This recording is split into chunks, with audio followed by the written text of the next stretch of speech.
Hey, what's the difference between grace and mercy? Let's get this understood.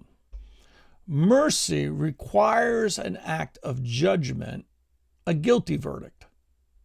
In other words, why would anyone need mercy if they did nothing wrong? So that's why in Galatians it says God has put all under the law so that he might have mercy. So all would be guilty.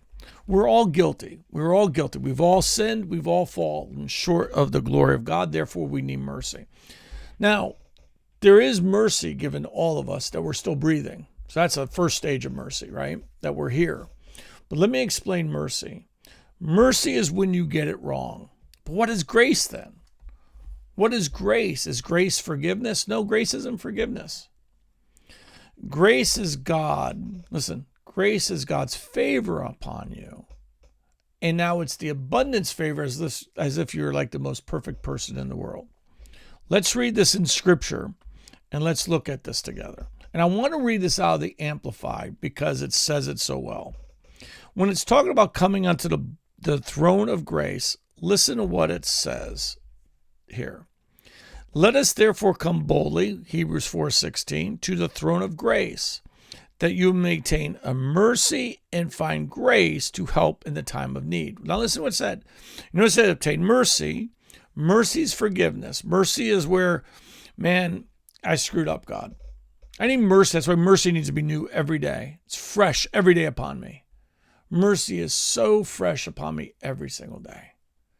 But when it comes to grace, grace is when I am trying to fulfill, I'm trying to walk out my life, I am trying to walk like Christ, and therefore I need grace upon me to do that.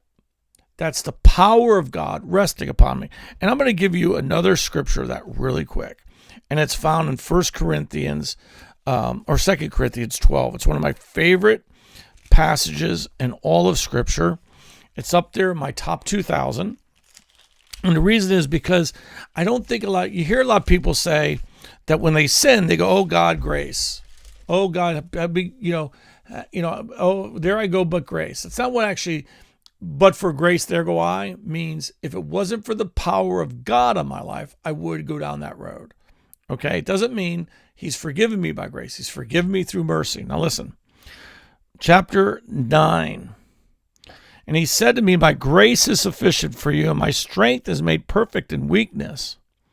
Therefore, most gladly, I would rather boast in my infirmities that the power of Christ may rest upon me. In other words, listen, God called you to walk holy. You can't do it. But the grace of God empowers you to live a godly life. And that's the power of grace. I love you. Talk to you later.